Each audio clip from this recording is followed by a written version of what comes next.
नमस्कार दोस्तों, एक बार फिर स्वागत है आप सभी का बड़के गुरुजी ऑनलाइन टीचिंग क्लासेस में। और आज हमारा जो टॉपिक है वो सिंधु सभ्यता का अगला एपिसोड है। एपिसोड कर लीजिए, अगला पार्ट कह लीजिए। सिंधु सभ्यता में अंतिम संस्कार या समाधान की विधि क्या थी उसके बारे में आज हम जानेंगे। ठीक है, तो ऐसे कुछ लोग सोच भी रहे होंगे कि भाई ये सिंधु घाटी सभ्यता ख़त्म भी होगी कि नहीं ख़त्म होगी तो मैं उनको बता दूं कि हम अपने आखिरी पड़ाव पे हैं। ठीक है, यहाँ से बस हम कुछ क्वेश्चंस और लेंगे। अभी तक मैंने आपको जो क्वेश्चन सॉल्व करवाए हैं 25 क्वेश्चंस के, बहुत मॉडरेट टाइप लिए हैं मैंने, बहुत इजी क्वेश्चंस थे, एवरेज क्वेश्चन कह लीजिए। अगर हम थोड़ा सा आगे बढ़ेंगे, इसके 2 सेट अभी हम और रिलीज़ करेंगे 25 क्वेश्चंस के। जो 25 सेट का एक और क्वेश्चन आएगा वो थोड़ा सा हार्ड रहेगा, लिटिल बिट हार्ड रहेगा कह सकते हैं। ठीक है, हार्डर कर लग सकते हैं। और उसको जो थर्ड लेवल में रहेगा वो थोड़ा ज़्यादा, एक आप समझ सकते हैं CGL या UPSC लेवल का हम थोड़ा क्वेश्चन लेंगे कि वहाँ पर क्या ऐसा बन सकते हैं क्वेश्चन, वहाँ पर कैसे क्वेश्चन बनेंगे। ठीक है, तो फिलहाल के लिए एक सेट हमने आपको अवेलेबल करवाया है, उसको आप जा करके जितना मैंने पढ़ाया था उसी के अकॉर्डिंग मैंने आपको सेट अवेलेबल करवाया है। वीडियो पर आगे बढ़े उससे पहले हम आज का कोड ले लेते हैं। कोड इसलिए ज़रूरी है भाई, कुछ कम्प्लीमेंट आपको चाहिए ही चाहिए, कुछ हमें एनर्जी के लिए चीज़ चाहिए ना, कि भाई हमारे अंदर कुछ एनर्जी आ जाए। ठीक है, उससे संदीप महेश्वरी सर का जो कोट लेते नहीं वो क्या बोलते हैं, मोटिवेशन। ठीक है, तो इतना ज़्यादा तगड़ा मोटिवेशन तो मैं नहीं दे सकता, लेकिन फिर भी छोटा मोटा मोटिवेशन यहाँ ले लेते हैं। ठीक है, मैंने आज सुबह ही एक कोट पढ़ा था। ठीक है, वो था कि we learn from failure not from success. ठीक है, दिस इज द कोट।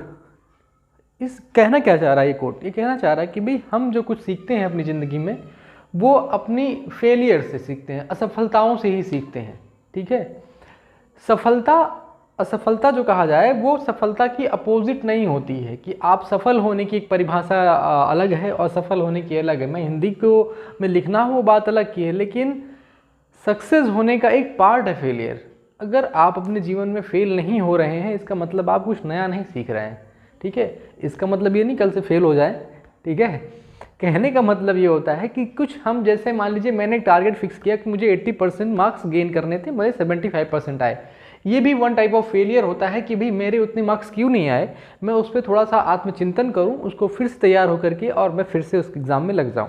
जैसे आपने देखा होगा कट ऑफ आपका मान लीजिए 75 चला गया, कुछ लोगों का 1 नंबर से रुक जाता है, कुछ लोगों का 0.5 नंबर से रुक जाता है। तो ऐसा नहीं था, वो सीखते हैं, अगली बार उसी तैयारी से जाते हैं। बाकी भाई मैं आपको क्या कहूँगा, लोगों का क्या है, लोगों का काम है कहना, कुछ तो लोग कहेंगे वाला आपने सुना ही होगा गाना, तो उसको सुनते रहिए। ठीक है, अच्छा कुछ तो लोग कहेंगे, इससे मुझे एक कहानी भी याद आती है। मैंने जस्ट एक फिक्शन पढ़ी थी, तो उसमें क्या था कि आपने डीजल जी का नाम सुना होगा ना, जिन्होंने रुडोल्फ डीजल, जिन्होंने इंजन बनाया। तो होता क्या है कि भाई वो 7 साल की उम्र से ही मेरे ख्याल से थोड़ा सा टेक्निकल लाइन में जाना चाह रहे थे। अपने पिताजी को उन्होंने बताया कि भाई देखिए ऐसा है, ये पढ़ाई लिखाई वाला काम नहीं, हम इंजीनियर बनेंगे और वही काम हम कर पाएंगे। तो वो शायद 7 साल की उम्र से उनकी रुचि उसमें थी, और तकरीबन 8 साल का एक समय लगा उनको इस डीजल इंजन पे काम करने में भी, पेटेंट कराने में भी कई सारी उसकी बाधाएं थी, उसके बारे में नहीं जाते हैं। तो जब वो इंजन बना रहे थे तो आसपास के लोग देखते तो क्या कहते भी, काम तो कुछ है नहीं, दिन भर उठता है सुबह शाम को वही इंजन, ठीक है, शाम तक वही इंजन, फिर दूसरे दिन खाना पीना खाने के बाद फिर वही इंजन, काम इसके पास कुछ नहीं है। लोग अपनी रोज़मर्रा की ज़िंदगी में लगे रहते थे। ठीक है, अच्छा तो एक दिन उन्होंने बना ही लिया, तो वो पहले क्या बोलते थे, नहीं बनेगा। लोग उठते बोलते बनेगा नहीं, 8 साल से परेशान है भाई, किसी ने 1 साल देखा, 2 साल देखा, 3 साल देखा, तो बोलते थे भाई वो नहीं बनने वाला। ठीक है, जो मैंने आपको बताया नहीं, कुछ तो लोग कहेंगे। अच्छा तो होता क्या है कि एक दिन वो बन जाता है और वो उसको स्टार्ट भी कर देते हैं भाई। ठीक है, लोग भीड़ इकट्ठा रहती है, स्टार्ट कर देते हैं इंजन को। अच्छा तो लोगों ने कहा कि जब स्टार्ट कर रहे थे तो लोगों ने कहा नहीं, पहले तो कहा बनेगा नहीं, जब बन गया तो लोगों ने कहा चालू नहीं होगा, ये नहीं चालू होने वाला। ठीक है, अच्छा तो जब वो स्टार्ट भी हो गया, अब लोग क्या कहेंगे। ठीक है, तो लोगों ने कहा कि अभी बंद नहीं होगा। ठीक है, तो जो चीज़ें आपको ज़िंदगी में जाननी है वो ये कि जब तक आप सक्सेस नहीं होते हैं, ठीक है, तब तक आप अकेले हैं। जैसे आप सक्सेस हो जाते हैं, दुनिया आपके साथ चली जाती है, लोग आपके साथ चले आते हैं। कुछ लोग तो बड़ी दूर दूर से रिश्तेदारी खोजते हुए आएंगे, बोलेंगे जिस क्लास में आप बैठे थे ना आगे वाली बेंच पे, उसके सबसे पीछे वाली भी मैं बैठा करता था। तो कहीं ना कहीं आपको संघर्ष अकेले ही करना पड़ता है।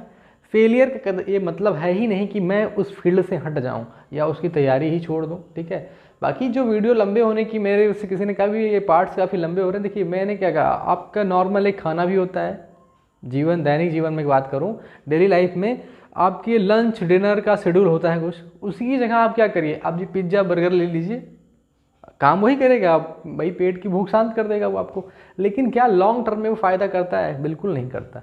किसी भी चीज़ को आप एज जैसे हैं वैसे पढ़िए। जब भी आपने किसी यूपीएससी एस्पिरेंट से बात की होगी, वो जरूर कहता है कि भाई 6 to 12 जो है, या 6 to 10 12 जो भी आप पढ़ सकें, तो एनसीईआरटी की बुक जरूर पढ़ लीजिएगा, ठीक है। तो अगर मैं पूछूं कि वो ऐसा सुझाव क्यों देता है, ठीक है, वो ऐसा क्यों कहता है, क्योंकि आप में उस चीज़ों की समझ होनी चाहिए। हमने जो अभी तक पढ़ा, हमने क्या पढ़ा, हमने बस एग्ज़ाम में लिखने के लिए पढ़ा। जिस दिन हमने पढ़ा, एग्ज़ाम में लिख दिया, दूसरे दिन भूल गए, क्योंकि आपने माइंड को अपने ऑर्डर दिया हुआ है कि भाई मुझे याद नहीं रखना है, मुझे एग्ज़ाम्स में अच्छे मार्क्स लाने हैं, वहाँ पे लिखना है और उसके बाद में क्या भूल जाने हैं, ठीक है। तो काफ़ी लंबी चर्चा हो जाएगी, आज का टॉपिक शुरू करते हैं। बात करते हैं कि इनके जो अंतिम संस्कार की, देखिए अंतिम संस्कार की जब बात आती है तो संस्कार वर्ड जो है हिंदू मान्यताओं के अनुसार जुड़ा हुआ है। हिंदू मान्यताओं में क्या होता है कि भाई एक तरीके 16 संस्कार माने जाते हैं, किसी भी व्यक्ति के जन्म और मृत्यु तक जो है 16 संस्कार माने जाते हैं, ठीक है। ऐसा हिंदू धर्म की मान्यताओं में है, ठीक है, 16 संस्कार माने जाते हैं, ठीक है, जिसमें ये शुरू होता है आपका गर्भधान से, ठीक है, गर्भधान से, यानी कि किसी स्त्री के गर्भ धारण करने से लेकर के उसकी उस जो शिशु है उसकी गर्भ धारण करने से लेकर के उसकी मृत्यु तक, ठीक है। मृत्यु जो होती है या जो उसकी मृत्यु है, तो वो जो सफ़र है पूरी ज़िंदगी का, उसमें बहुत सारे संस्कार होते हैं। तो उसमें मान लीजिए पहला संस्कार हो गया, इनके बीच में और मृत्यु के बीच में 14 संस्कार और भी होते हैं। तो लास्ट में जो होता है वो अंतिम संस्कार का आता है, क्योंकि वो अंतिम में होता है, इसके बाद कोई संस्कार नहीं है, संस्कार नहीं है। इसको समाधान भी किया जाता है, ठीक है। सावधान से यहाँ पर ये थोड़ा सा इसको संधि विच्छेद भी करेंगे आप, तो सावधान करके आता है, तो सव को जो है आखिरी उसके क्रियाक्रम करने की जो प्रक्रिया है उसको सावधान भी कहते हैं हम, ठीक है। तो अगर मान लीजिए अंतिम संस्कार ना भी पूछे, सावधान पूछे, तो वो भी आप आराम से बता लीजिएगा, ठीक है। चलिए, ये मैंने आपको बता दिया भाई, ये अंतिम संस्कार का मतलब क्या था। भाई पहला संस्कार तो आपका गर्भाधान बता दिया मैंने, अंतिम वाला ये था। कुछ संस्कार आप लोग जानते होंगे, जब आपका पहला बाल उतारा जाता है तो उसको बोलते हैं चूड़ाकर्म, वैसे चूड़ाकर्म बोलते हैं, मुंडन भी बोलते हैं, कुछ लोग मुंडन जानते होंगे, तो चूड़ाकर्म भी बोलते हैं उसको। विवाह भी एक संस्कार है, यज्ञोपवीत भी एक संस्कार है। तो इस तरीके के बहुत सारे संस्कार होते हैं, वो नहीं पढ़ रहे हैं हम फिलहाल, लेकिन आप समझ लीजिए कि इसका मोटा मोटा मतलब होता क्या है, ठीक है। चलिए आगे बढ़ते हैं। ये लोग बेसिकली जो वहाँ पर हमें कब्र मिली, ठीक है, कब्र मिली, चाहे वहाँ पर हमें जो ये दाह संस्कार के अवशेष मिले, तो होता क्या था कि भाई मोहनजोदड़ो और हड़प्पा मिले थे। हड़प्पा में हमें किसके मिले थे, वहाँ पर हमें मिला कि कब्रें मिली थी, लेकिन हमें मोहनजोदड़ो से ऐसा कुछ मिला नहीं। तो ये हुआ कि वहाँ पर जो अंतिम संस्कार थे उसकी प्रक्रिया अलग अलग जगहों पर अलग अलग रही होगी। तो हमें मेनली 3 तरीके की चीज़ें मिली। हमें मिला दाह संस्कार मिला, ठीक है। दाह संस्कार, दाह मतलब क्या होता है, आग तरीके से, ठीक है, आग में जलाने की प्रक्रिया होती है जो हिंदू धर्म से मिलती जुलती है, ठीक है। और उसके बाद पूर्ण समाधिकरण। पूर्ण समाधिकरण का मतलब होता है शव को ज्यों का त्यों उसको लपेट करके कपड़े में, और ज्यों का त्यों उसको क्या कर देना, मिट्टी में वो कर देना, दबा देना, ठीक है, वो होता है। ये मुस्लिम विधि से मिलती है। आपने देखा होगा कि जो मुस्लिमों में जो ये प्रक्रिया चलती है कि भाई उसमें क्या क्या आता है, उसमें शव को जलाया नहीं जाता, उसमें क्या होता है, मिट्टी की जाती है, ठीक है। कहते हैं मिट्टी दी जाती है, मिट्टी देने की प्रक्रिया होती है, ठीक है, वो अलग है। तो वो उनसे मिलती जुलती है, पूछ भी सकता है, नहीं भी पूछ सकता है, लेकिन फिर भी आपको जाननी चाहिए, ठीक है। आगे आते हैं आंशिक समाधिकरण। आंशिक का मतलब क्या होता है, आंशिक का मतलब होता है, हिंदी का वर्ड है, आंशिक का मतलब होता है अल्प, थोड़ा, आंशिक, ठीक है। आंशिक रूप से अगर मैं कहूँ, जैसे किसी चीज़ को आंशिक रूप से कहा जाए, या कहा जाए कि आंशिक बादल है, या आंशिक बरसात हो रही है, आंशिक छाया है, ठीक है, आंशिक भुगतान मिला मुझे, तो आंशिक जहाँ मैं जोड़ूँ वहाँ आप आंशिक हटा करके क्या लगा दीजिए, वहाँ पर आप लगा दीजिए थोड़ा लगा दीजिए। तो वहाँ पर क्या था कि आंशिक समाधिकरण मतलब ऐसा क्या था कि मतलब पूरा नहीं करते थे, आधा दबा के रखते थे, आधा निकाल के, ऐसा नहीं था, उसका भी तरीका अलग था, डिटेल से जानेंगे। एक मैंने अलग से ले लिया है कलश समाधान, कहीं कहीं पे मिला हुआ है, मेनली हमें सुरकोटदा से मिला था ये, तो हमने यहाँ पे जिक्र कर दिया है सुरकोटदा। पूछा जाता है एग्जाम्स में, तो आप केवल 3 ही बताएंगे, दाह संस्कार, पूर्ण समाधिकरण और आंशिक समाधिकरण, ठीक है। ये इसी का एक पार्ट होता है, कलश समाधान जो है ये आंशिक पूर्ण समाधिकरण का, या मैं कहूँ समाधिकरण का ही एक पार्ट था, ठीक है। मेनली आपकी यही तीनों हैं, ठीक है। बात करते हैं दाह संस्कार के। दाह संस्कार में होता क्या था, ठीक है। दाह मैंने जैसे बताया कि हिंदू मान्यताओं के अनुसार उसका मेल जोल था। उसमें लोग करते क्या थे कि जो है शव को पूर्ण रूप से जलाने के बाद मिट्टी के पात्र में रखकर दफना दिया जाता था। क्या करता जाता था? पूर्ण रूप से जलाने के बाद में क्या करते थे, उसको मिट्टी के पात्र में क्या रख करके दफना दिया जाता था। आपने देखा होगा कि कहीं ना कहीं मूवीज़ में भी देखा होगा, अपने प्रैक्टिकल लाइफ में भी देखा होगा कि शवों को जलाने के बाद में जो उनकी कुछ अवशेष बचते हैं, उन अवशेषों को ले करके लोग नदियों में प्रवाहित करते हैं, विसर्जित करते हैं। लेकिन वहाँ क्या करते थे, नदियों को नहीं विसर्जित करते थे, क्योंकि नदियों को पवित्र मानते थे वो। ठीक है, हमने देखा माता देवी की पूजा करते थे, तो कहीं ना कहीं प्रकृति प्रेमी तो वो लोग थे ही थे। ठीक है, उर्वरकता देवी की पूजा करते थे, तो कहीं ना कहीं वो नदियों से कोई भी छेड़छाड़ नहीं करते थे, इस तरीके की नदियाँ गंदी हो या कुछ भी ऐसा हो। हमने देखा कि लोग क्या करते हैं, शवों को भी कहीं ना कहीं नदियों में डाल देते हैं। ठीक है, तो वो लोग किन मामलों में बड़ा जागरूक थे। ठीक है, और ऐसा कुछ काम नहीं करते थे जिनसे हमारी नदियाँ खराब हो या गंदी हो। ठीक है, चलिए, हालांकि वो सबकी अपनी अपनी आस्था का विषय है। चलिए अब बात करते हैं कि भाई ये जो दाह संस्कार था ये हमें मिला था कहाँ, मोहनजोदाड़ो से। ये इंपॉर्टेंट बनता है। ठीक है भैया, क्वेश्चन जब पूछने वाली बात आती है तो ये होता है कि भी दाह संस्कार का जो उदाहरण है वो कहाँ से हमें मिलता है। वो मिलता है मोहनजोदाड़ो से, क्योंकि मोहनजोदाड़ो से हमें कोई कब्र नहीं मिली है। ठीक है, जहाँ तक कि जो जानकारी में है, आपकी बुक्स की जानकारी में, तो हमें कोई वहाँ से कब्र नहीं मिली है। तो वहाँ हमें क्या मिले हैं, दाह संस्कार के ही साक्ष्य मिले हैं। ठीक है, चलिए बात करते हैं पूर्ण समाधिकरण की। दाह संस्कार क्लियर हो गया, बात करते हैं पूर्ण समाधिकरण की। पूर्ण समाधिकरण का मतलब क्या होता है? समाधि मतलब, और समाधिकरण का मतलब होता है भैया किसी चीज़ में समाधि ले लेना, मतलब एक तरीके से मिट्टी के अंदर समाधि लेना। पूरी तरीके से उन्होंने समाधि ली, तो उसको हम क्या बोलते हैं भाई, संपूर्ण शव को भूमि में दफना दिया। देखिए क्या लिखा है मैंने, भूमि में दफना दिया जाता था। जो शव है, जैसे किसी की मृत्यु हुई, उसको क्या किया जाता था, कपड़े में लपेट करके संपूर्ण शव को ही मिट्टी में दबा करके उसके ऊपर मिट्टी डाल दी जाती थी। ठीक है, इसके जो हमें हैं वो हमें हड़प्पा से मिले हैं। कहाँ से मिले हैं? हड़प्पा से। इसके साक्ष्य कहाँ से मिले हमें? हड़प्पा से। हड़प्पा में कब्रों में हमने जब खुदाई वहाँ पर की तो हमें क्या है, कब्रिस्तान मिले। कब्रिस्तान में हमने खुदाई की तो हमने देखा कि वहाँ पर हमें जो है क्या मिला है, शव मिला है। तो हमने कहा कि भाई वहाँ पर तो ऐसी कोई प्रक्रिया नहीं थी मोहनजोदाड़ो में, लेकिन हड़प्पा में हमें क्या मिला, पूर्ण समाधिकरण का एक साक्ष्य मिला हुआ है। ठीक है, अब ये मैंने लिख लिया है, मुस्लिम विधि से मिलती प्रथा है ये। आज की क्या है, मुस्लिम विधि से मिलती हुई प्रथा है ये। ठीक है, चलिए बात कर लेते हैं आंशिक समाधिकरण की। आंशिक समाधिकरण क्या होता है? आंशिक समाधिकरण आप समझिएगा कि इसमें क्या करते थे कि जिस भी व्यक्ति की मृत्यु हो जाती थी, ठीक है, उसको क्या करते थे कि किसी जगह, मतलब एक जगह ओपन में रख देते थे। ठीक है, ओपन में जहाँ पर ये चिड़िया, मतलब बाज, चील, कौवे ये सब आते हैं, वहाँ पर ओपन में रख दिया जाता था शव को। ठीक है, उसके बाद क्या जाता था, जो पशु पक्षी हैं, क्या है, जो जितने भी आपके मांसाहारी से, चील हैं, बाज हैं, गिद्ध हैं, ये क्या होते हैं, मांसाहारी पक्षी हैं।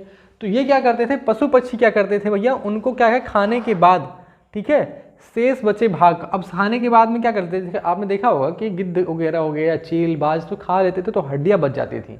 ठीक है, जैसे जानवरों को आपने देखा होगा ना, तो कहीं ना कहीं सुनने में थोड़ा सा ऑकवर्ड लगता है, लेकिन ऐसा नहीं है। वहाँ की जो प्रक्रिया, रीति रिवाज है, आज भी हमारे यहाँ मैं बात करूँ तो ये जो आंशिक समाधिकरण है, ये पारसी जो है धर्म है, उस विधि से क्या होती है, इनका मेल जोल देखा जाता है। ठीक है, इसी तरीके से पारसी धर्म में भी होता है। ठीक है, तो आंशिक समाधिकरण में आप देखेंगे तो पशु पक्षियों के खाने के बाद जो भी उनका अस्थि बच जाती थी, अस्थियाँ बचती थी, हड्डियाँ बचती थी, उनको क्या करते थे वो लोग, तो इसी को कहा गया कि भाई उन्होंने क्या किया, अब हड्डियाँ बची, शरीर तो भाई चील को वो नहीं खा लिया, तो क्या बची, हड्डियाँ बची। तो हड्डियाँ जब बची तो उन हड्डियों को ले जा करके वो क्या कर देते थे, जमीन में गाड़ देते थे। ठीक है, इसी को कहा जाता था आंशिक समाधिकरण। मतलब पूरा शरीर ना उसमें जमीन में करके, पूरा समाधिकरण में क्या था कि पूरा शरीर जाता था, आंशिक में क्या हुआ कि पूरा शरीर ना जा करके उनका क्या जाता था, केवल हड्डियाँ ही हड्डियाँ उनके शरीर की, उसको दफनाते थे वो लोग।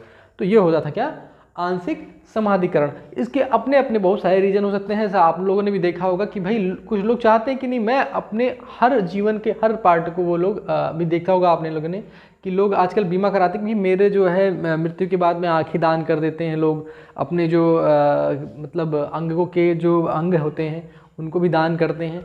तो कहीं ना कहीं ये भी उस समय की प्रक्रिया रही होगी, हो सकता है दान के रूप में, हो सकता है कि वो कुछ समाज के जो जिस शरीर से उनका बना हुआ है तत्वों से, वो उसी में विलीन करना चाहते हो, ऐसा कुछ रहा हो, जो भी सोचते रहे वो लोग। ठीक है, चलिए अब ये इन्हों के तीनों थे। बाद में एक हमें आता है क्या, कलश शवाधान।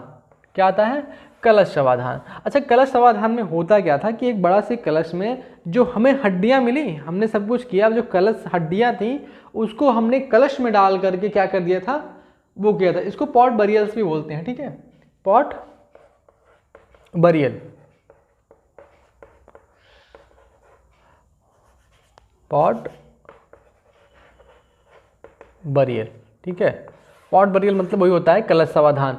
तो ये लोग करते क्या थे कि भाई, ये जो करते थे कि भाई वो जो बड़े से कलश में उसको डाल करके हड्डियों को, ठीक है, और क्या कर देते थे, दफना देते थे। इसी को हम कलश समाधान कहते हैं, ठीक है, ये ध्यान रखिएगा। तो मेरे हिसाब से आपको ये चारों जो है क्लियर हो गए होंगे, तीनों इंपॉर्टेंट है। कलश समाधान पूछ लेता है कि कलश समाधान के हमें साक्ष्य कहाँ से मिले हैं, तो कलश समाधान के साक्ष्य में मिले हैं कहाँ से, सुरकोटदा से मिले हैं, ठीक है। अब आइए हम कुछ अपने इंपॉर्टेंट पॉइंट्स पे आते हैं। ये लगभग पॉइंट खत्म हो चुका है, कुछ इंपॉर्टेंट पॉइंट्स पे आ जाते हैं, ठीक है। होता क्या है कि भाई हड़प्पा से हमें ताबूत युक्त समाधिकरण मिले हैं, ठीक है। हड़प्पा से हमें क्या मिले हैं, ताबूत युक्त समाधिकरण मिले हैं। नॉर्मल भी मिले हैं लेकिन ताबूत युक्त भी मिले हैं। मतलब लोगों को क्या किया गया था, नॉर्मल नहीं, ताबूत में रख करके जो है, आपने देखा होगा ना कि जो तरीके से जो क्रिश्चियन में होता है कि बड़े से वो ताबूत में क्या करते हैं, उसको रखते हैं ना शव को, तो उसी तरीके के ताबूत में रख करके क्या किया गया था, उनको दफनाया गया था, ठीक है। मतलब ऐसा नहीं कपड़ा लपेट करके।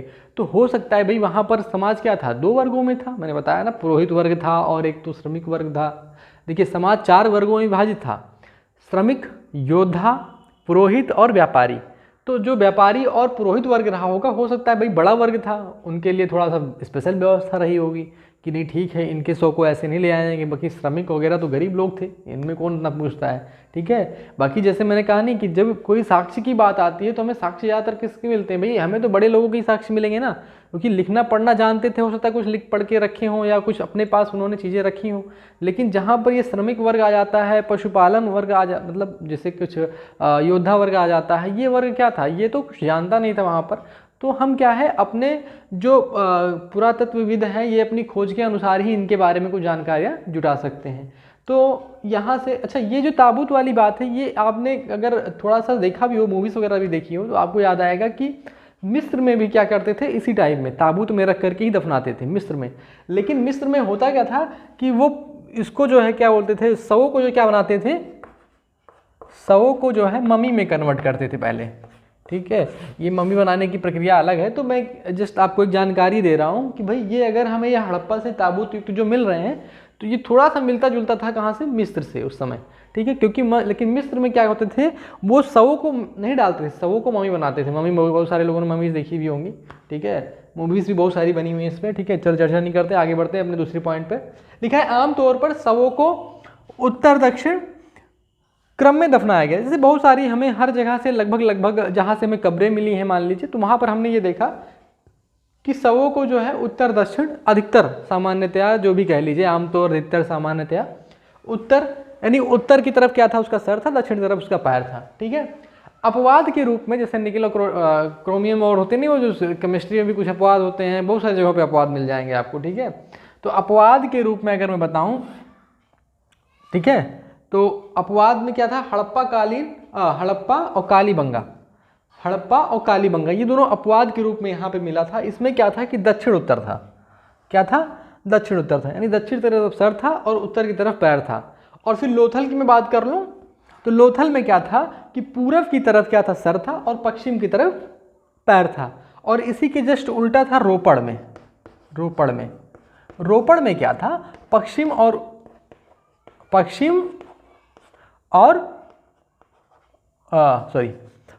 पूरब था, ध्यान रखिएगा। ये हमें दो तीन अपवाद मिले हुए हैं, तो अपवाद को ही मैंने लिख लिया, पूछा नहीं गया है, मैं ये जस्ट आपकी जानकारी के लिए मैं बता रहा हूँ। अभी तक मैंने किसी एग्जाम्स में इस तरीके का देखा नहीं है कि इसमें ये पूछा गया हो, ठीक है, डायरेक्टली क्वेश्चन लिया गया हो इन चीज़ों से, ठीक है। अब बात करते हैं, तो ये आया था, ठीक है, कहीं कहीं मृतकों के साथ अंत्योष्टि सामग्री दफनाई गई है। तो ये पूछा इस तरीके से नहीं गया है कि क्या अंत्येष्टि सामग्री दफनाई गई उनके साथ। देखिए कहीं कहीं पे भाई आभूषण, बर्तन, ठीक है, और उनके साथ बहुत सारी चीज़ें, अनाज भी कहीं कहीं पे मिल जाते हैं। तो कुछ लोग क्या करते थे कि उनके साथ में वो सामान भी दफना देते थे, उनके अपने सामान, चाहे उनके अपने जो है खाने पीने के सामान, ठीक है, चाहे उनके आभूषण वगैरह। तो कहने का मतलब क्या था कि भाई क्यों करते थे ऐसा, ठीक है। क्या उनकी यादों को वो मिटा देना चाहते थे एकदम से कि नहीं हमें ज़रूरत ही नहीं है? भाई उनको भी तो हो सकता है ज़रूरत रही हो, भाई बर्तन वगैरह की, या हमें भी तो चाहिए। ऐसा तो हमने अपने यहाँ तो ऐसा कहीं नहीं देखा आपने। तो कहीं ना कहीं किसी चीज़ में उनका बिलीफ रहा होगा, ठीक है, कि हो सकता है कि भाई ये जो है, क्योंकि इतनी साइंटिस्ट लोग तो थे नहीं, ठीक है, कि शरीर से प्राण निकल जाता है तो क्या होता है क्या नहीं होता है, ठीक है, वो तो इतना समझते नहीं थे कि नब्ज़ बंद हो गई है, हार्ट बीट बंद हो गई है। तो उनका एक विश्वास था, उनका ये मानना हो सकता है, ऐसा मैं कह सकता हूँ अपने अनुमान के बेस पे, कि हो सकता है वो पुनर्जन्म में विश्वास रखते हों, ठीक है, या दूसरे जन्म में विश्वास रखते हो कि ये व्यक्ति कहीं और जन्म लेगा तो ये सामान उसके पास रहेंगे, ठीक है, या ये सामान अपने साथ लेके जाएगा, ऐसा उनका मानना हो सकता है, ठीक है। चलिए, तो ये इस तरीके से कि भैया ये क्या दर्शाता है, पुनर्जन्म में उनका विश्वास दर्शाता है, यही ध्यान रखिएगा, ठीक है।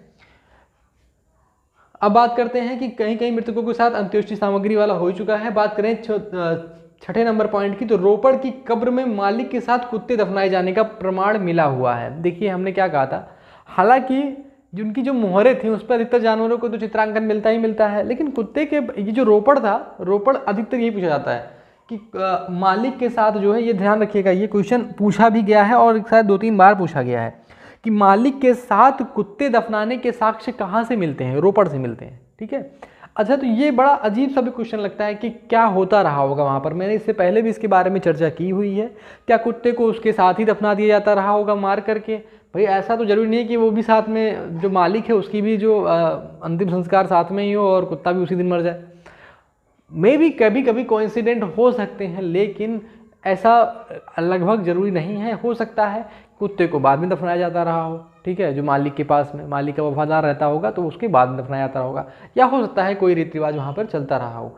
तो ये जरूर क्वेश्चन पूछाता है कि ये पहला हमने देखा ऑड वन आउट टाइप में कि भाई जो बर्तन तक तो ठीक था, उसके साथ एक जानवर भी दफना दिया गया, तो ये हमने देखा, कोई हो सकता है रीति रिवाज जैसा चलता रहा हो, ठीक है।